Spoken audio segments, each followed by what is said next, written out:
My wife is named Rory back there, if you know her. We just recently celebrated our 50th wedding anniversary. So I thought I'd reflect back on our early years. Neither one of us grew up in a Christian home. We were both saved late. I became a Christian at age 26, and that was the first time I ever entered the doors of a church other than to attend a friend's wedding. And then I attended a church in Bellevue, and that's where I met Rory because she was from Bellevue. And we served in many different ministries there, a lot of ministries as a matter of fact, especially the missions committee. We got to know a lot of good missionaries and great people serving all over the world. And after we'd been married about 2 years, we both felt God calling us not to service any particular place or not to service in any particular ministry, but to just dedicate ourselves to serving God wherever, whenever, doing what He wanted, not what we wanted. So as we got to know people in the church and the missionaries, we discussed with them their lives, and we felt that God was leading us in a direction to ourselves committing to serve somewhere else. Perhaps foreign missions, but it wasn't that particular area of service at that point in time. But everyone advised us that we needed to get some Bible training, Bible education, so I quit my job and we enrolled in the Multnomah School of the Bible in Portland on it was the graduate school for college graduates to learn the Bible, have an intense 1 year of study, and we did that. We loaded up everything we had into a U-Haul, including 3 cats and a dog, drove down to Multnomah and pulled up in front and said, "Where can we live?" We didn't have any idea where we were going to live. And they said, "Well, we've got a house on Gleason here. You can live there." All right, so we lived there.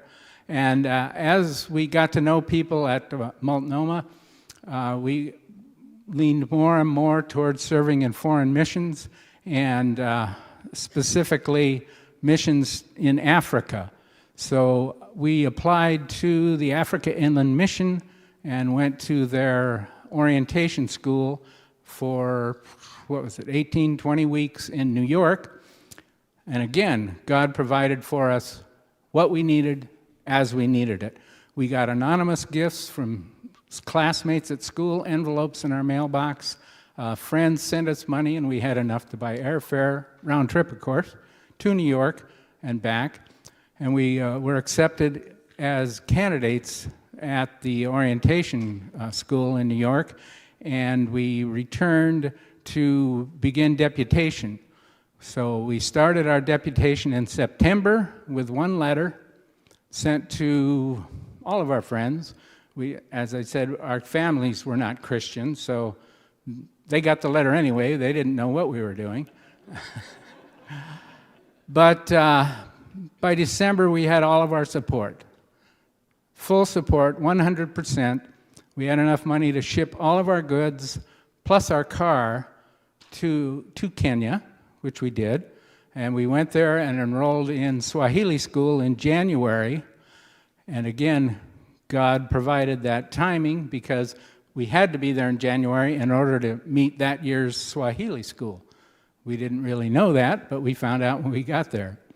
And I thought I was going to do some kind of administrative stuff because that's what I felt God had gifted me in.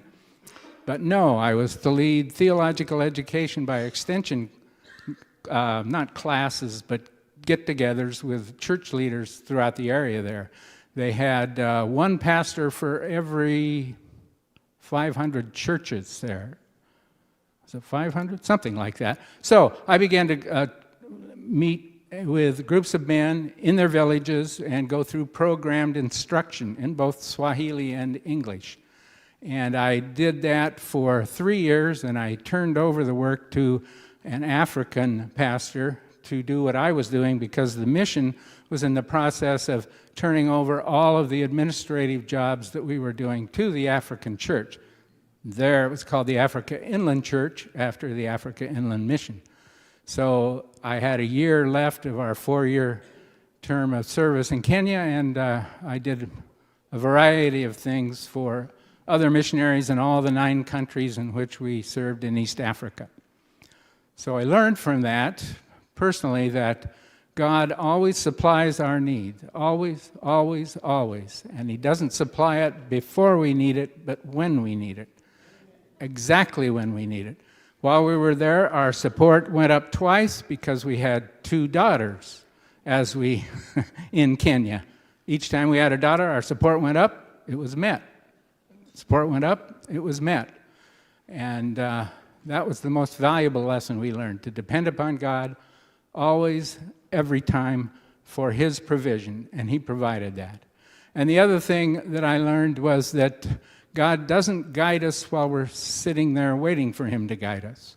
As He said in Isaiah 30, verse 21, that as we're moving, He will confirm the direction, whether to the right or to the left, but you've got to be moving. You can't be standing still. And we were moving in obedience to what we felt was His calling upon our lives. So many more stories I could tell, but I think I've run way out of time.